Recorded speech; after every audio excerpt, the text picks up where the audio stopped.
इन्होंने अपने भाषणों में मंगलसूत्र की बातें की, इन्होंने भाषणों में हिंदू मुस्लिम की बातें की, इन्होंने भाषणों में ये बातें की कि अगर आपकी आधी प्रॉपर्टी है तो आधी वो ले लेंगे। अगर इस तरीके की बातें आप करेंगे तो इसका मतलब है आपने 10 साल में कुछ नहीं किया। डिम्पल यादव जी का, जिन्होंने मतलब महिला शक्ति के रूप में जिस तरीके से उत्तर प्रदेश में काम किया और जिस तरीके से महिलाओं में उन्होंने एक ऊर्जा संचारण किया कि जिसकी ये रिजल्ट है, जिसका ये जीत है। तो समाजवादी पार्टी ने उत्तर प्रदेश में कमाल किया, 37 सीटें लेकर आई हैं। रागनी सोनकर जी इस वक्त हमारे साथ हैं एक्सक्लूसिव बातचीत करने के लिए। रागनी जी, इस जनादेश को कैसे देख रही हैं उत्तर प्रदेश में? मैं उत्तर प्रदेश की जनता, पूरी देश की जनता का आभार व्यक्त करना चाहूँगी कि आपने अपना पूरा बल लगा दिया कि किस तरीके से हम देश के संविधान की, देश के लोकतंत्र की रक्षा करें, किस तरीके से हम हिंदुस्तान को जीत दिलाएं। और मैं इस जीत को इंडिया की जीत, अपने जनता की जीत और हिंदुस्तान की जीत मानती हूँ। महिला सांसद भी चुनकर आई हैं इस बार, और एक नहीं बल्कि 5-5 चुनकर आई हैं। महिलाओं के लिए क्या कहना चाहेंगी? बहुत बड़े बड़े ढकोसले आए थे और कहा गया था कि नारी वंदन, अभिनंदन और ना जाने कैसे कैसे बिल लेके आ रहे हैं, लेकिन समाजवादी पार्टी ने धरातल पर दिखाया कि हमने सबसे ज़्यादा महिलाओं को टिकट भी दी और जनता समर्थन से और सभी के समर्थन से हम उनको जिता करके आज देश के सबसे बड़े संसद में पहुंचा गए। मेन वजह आपको क्या लगती है? समाजवादी पार्टी इतना अच्छा प्रदर्शन किया, इंडिया गठबंधन ने अच्छा प्रदर्शन किया, मेन वजह क्या लगती है? जो उधर से भारतीय जनता पार्टी के बयान आए, प्रधानमंत्री के खुद के बयान आए, क्या वो वजह मान रही हैं आप? देखिए, मैं अगर पॉलिटिकली बात करूं तो कोई भी 10 साल की सरकार में अपनी चीज़ें गिनाता है, अपने कार्यों को गिनाता है, जनता के बीच में जाता है और बताता है हमने आपके लिए ये किया, आप हमें वोट करें। इन्होंने अपने भाषणों में मंगलसूत्र की बातें की, इन्होंने भाषणों में हिंदू मुस्लिम की बातें की, इन्होंने भाषणों में ये बातें की कि अगर आपकी आधी प्रॉपर्टी है तो आधी वो ले लेंगे। अगर इस तरीके की बातें आप करेंगे तो इसका मतलब है आपने 10 साल में कुछ नहीं किया।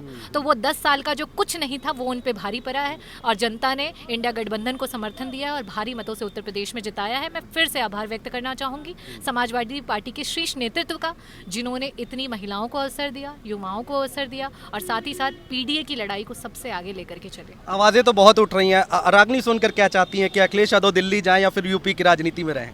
देखिए, ये तो शीर्ष नेतृत्व और पार्टी के जो हमारे हेड्स हैं उनका फैसला है, पर मुझे लगता है कि चाहे वो वहाँ रहे या यहाँ रहे, पार्टी को बहुत मजबूती मिलेगी और पार्टी हमेशा उनके नेतृत्व में आगे बढ़ती रहेगी। 27 के चुनाव अब किधर देख रही हैं? लोग कब परसेप्शन बनाने लगे कि 27 के चुनाव में भी कुछ होगा, परिवर्तन होगा, क्या लग रहा है आपको?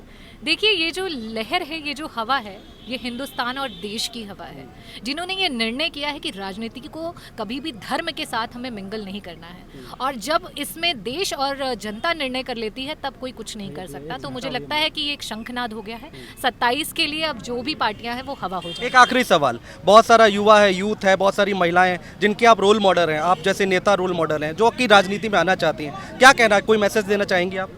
मैं यही कहना चाहूँगी कि आप अगर राजनीति में आना चाहते हैं तो सबसे इंपॉर्टेंट चीज़ अगर किसी के लिए है वो है quality of education. Always have a good quality of education. Apart from that you have a good perspective and thought कि आप किस लिए राजनीति में आना चाहते हैं। जब आप, जैसे अर्जुन के पास होता है कि वो निशाना बनाते हैं कि मछली की आंख का, तो राजनीति में आपको उस तरीके से आना है और डेफिनेटली आप आएँ। और ये बहुत अच्छा एनवायरनमेंट है, बहुत अच्छा प्रोफेशन है। मैं तो इसे एज अ प्रोफेशन ट्रीट करती हूँ। You should have knowledge about it adequately and you should come in to it.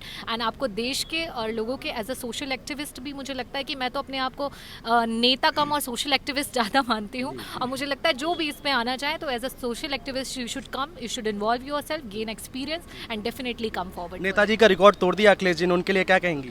मैं फिर से बहुत बहुत आभार व्यक्त करना चाहूँगी समाजवादी पार्टी श्री अखिलेश यादव जी, राष्ट्रीय अध्यक्ष, और साथ ही साथ डिम्पल यादव जी का, जिन्होंने मतलब महिला शक्ति के रूप में जिस तरीके से उत्तर प्रदेश में काम किया और जिस तरीके से महिलाओं में उन्होंने एक ऊर्जा संचारण किया कि जिसकी ये रिजल्ट है, जिसका ये जीत है। तो ये राजनीति जो की बात रख रही थी और कह रही थी कि भाई परिवर्तन होगा, और जिस तरीके से बयान दिए हैं प्रधानमंत्री नरेंद्र मोदी ने कि उन्होंने जो मंगलसूत्र की बात की थी और जो तमाम बयान दिए गए थे प्रधानमंत्री की तरफ से, उस पर निशाना साधा है और यहाँ पर कहा है कि इस बार 27 के चुनाव में भी परिवर्तन होने जा रहा है। रागनी जो कि कह रही हैं कि महिलाओं की भागीदारी और बढ़नी चाहिए, नए लोग जो हैं वो राजनीति में आने चाहिए। भारत एक सोच देख रहे थे, आप देखते रहिए। नमस्कार।